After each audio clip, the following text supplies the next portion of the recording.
Depressed ka ba kasi sa dami ng failures mo?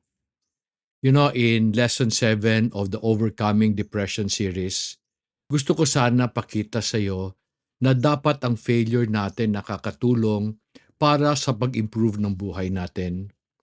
Unfortunately, failure has been the source of many depression. Ikaw ba, nag-fail ka na? Nung nag-fail ka, how did you feel? And what did you do? Alam mo, failing once or twice, hindi problema yan. But failing often can crush a person's spirit, especially pag napapagalitan sila ng mga authorities ng buhay nila. Boss nila sa trabaho, magulang nila sa bahay, teacher nila sa eskwela. Meron ka bang mga pangarap na hindi natupad? Nanaginip ka ba na magkaroon ng isang magandang pamilya, mabait na asawa, masunuring mga anak, at marangyang buhay? Tapos, kabaliktaran ang nangyari. How did this affect you? Alam mo ako, I have read many stories of how people even commit suicide kasi of a series of failure. So many say that the fear of failure lead people to depression. Ako, I disagree. I believe people get depressed because they do not respond properly to their failures. Ha? Pwede ba yun? Is there a proper way to respond to failure? Before I explain tong paraan na to, meron akong tanong sa'yo. Noong nag-fail ka, sinadya mo ba yon? Did you do it para mapagalitan ka ng boss mo, mapahiya ka sa harap ng pamilya mo, bumagsak ka sa eskwela? Hindi, di ba? Alam mo ako, I am learning na walang taong gustong magkamali, walang taong gusto mapagalitan, so therefore walang taong gusto mag-fail. Pero despite of this fact, people will fail. Sigurado yon. Ako, I have my fair share of failure and marami sila. And failure is a very painful experience. Alam mo, I am learning that failure is only painful kasi hindi natin nakikita ang magandang bagay na pwede niyang ibigay sa buhay natin. Meron bang ganon? Can failure really bring something good in our lives? In lesson 3 of this program, I told you that you must train yourself to find the good in everything that will happen to you or everything that is around you. Friend, I want you to know na lahat ng nangyayari sa iyo, meron niyang good side, maski ang failure. But to find the good in failure, we need to understand ano ba ang failure. Failure comes from the French word faillir, which means to be lacking. It means a condition of not meeting the expected objectives or goals you have set for yourself, or maybe goals that other people have set for you.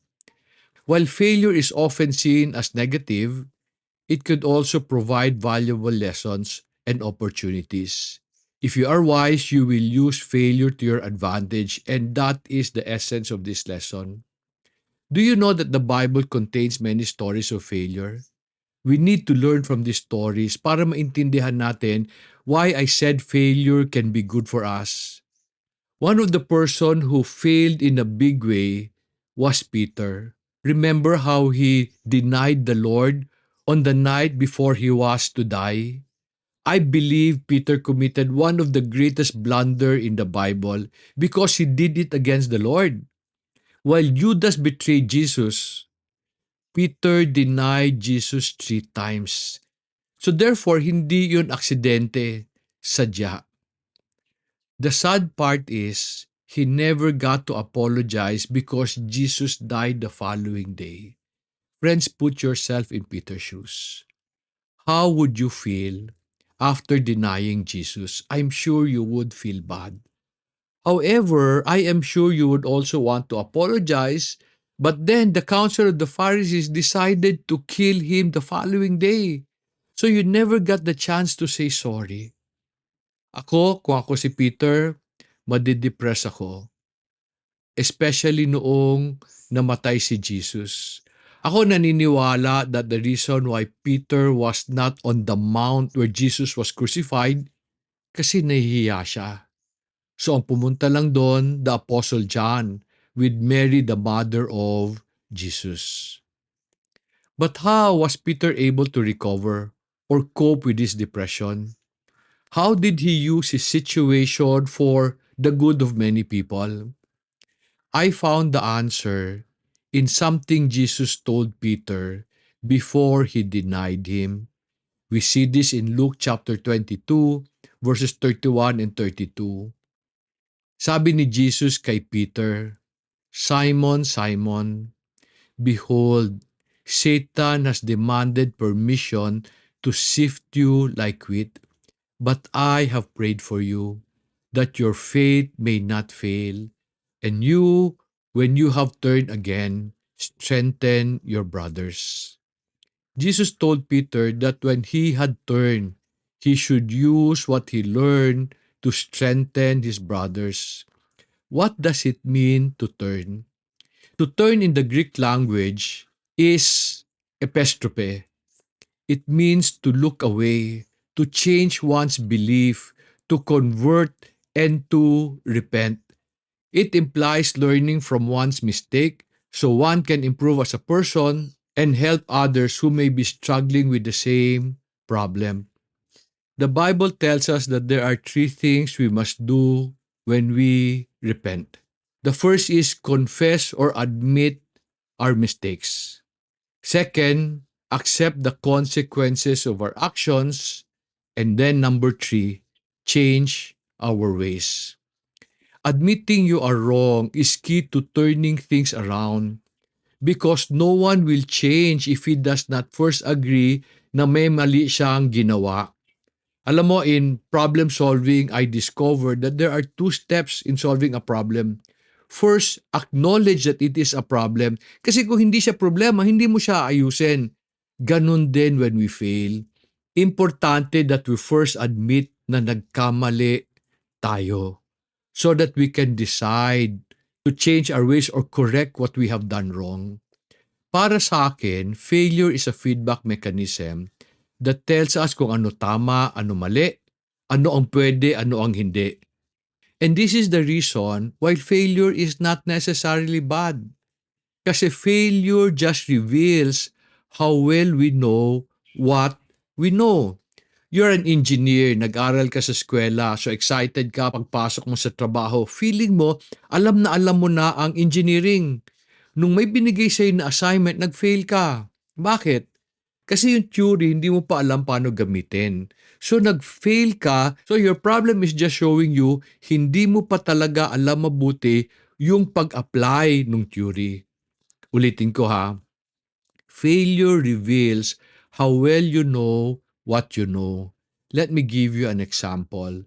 In John chapter 13, verses 36 to 38, merong sinabi si Peter kay Jesus. Sabi ng verse 36, Simon Peter said to him, Lord, where are you going?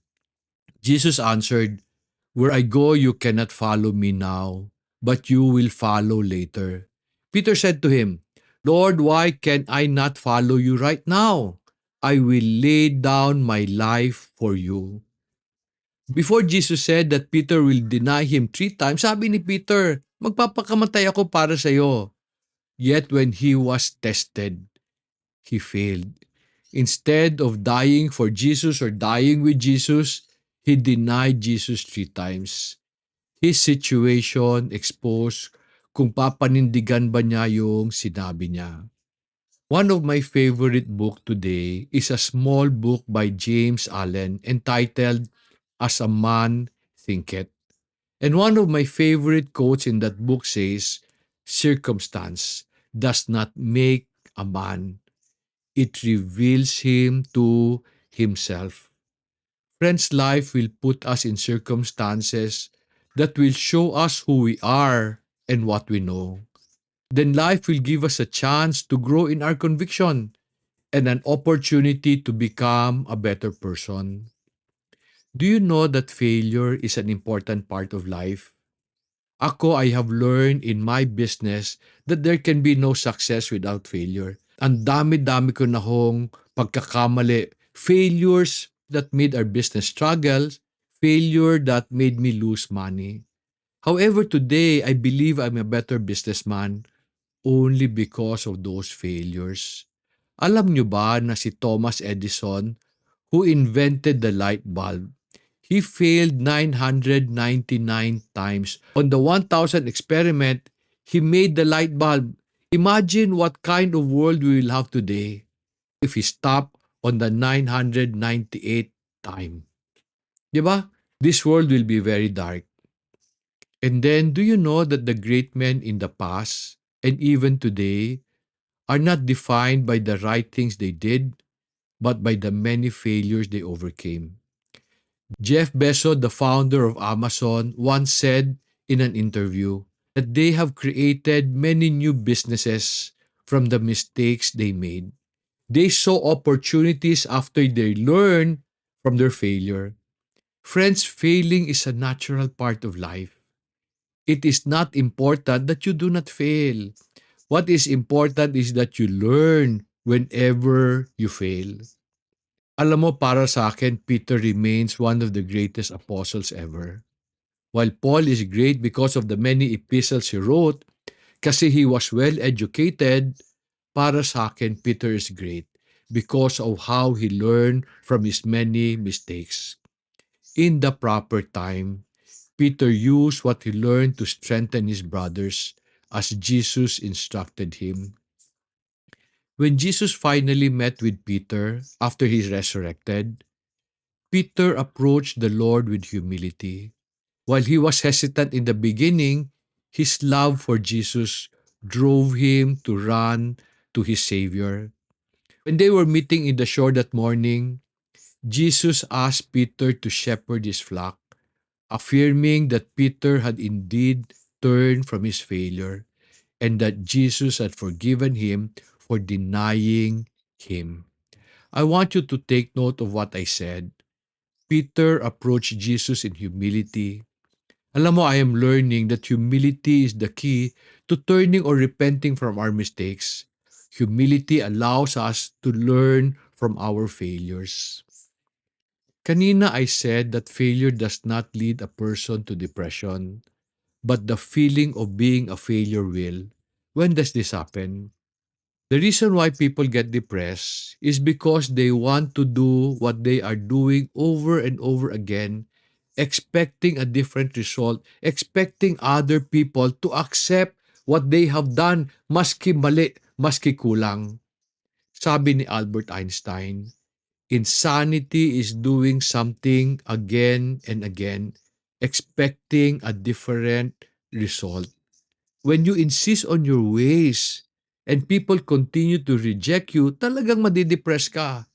And the only way to get out of that situation is learn from your failures and change what you are doing. Kaso lang ang gusto ng mga taong depressed, magbago lahat ng tao sa palibot nila. Magbago ang sitwasyon nila. Never sila. Every employee wants their boss to be kinder so that they can do their jobs better. Wives want their husband to lead well first before they can submit. Children want their parents to be tolerant about their failure so that they can respect them. Gusto natin sila magbago para sa atin, but that will not happen. Kasi when you insist on doing what you want, your failure will lead you to rejection. People will start to avoid you, minsan confront you. So kung ayaw mo ma-reject, learn from your failures. When you decide to learn from them, people will start to praise you. They will accept you and support you. A person who learns from his failure is considered wise. A person who insists on doing what he wants, maski mali, he will be considered as a fool. Friends, decide to be wise, not a fool. Sana natulungan ka nitong lesson na to. As always, isa lang request ko sa iyo kung natulungan ka. Help me, help others. I am sure meron kang kamag-anak, kaibigan, kakilala who's struggling in the same way. Will you tell them about this program? Will you share the series of videos we have created to help people overcome depression? Maraming salamat and God bless you.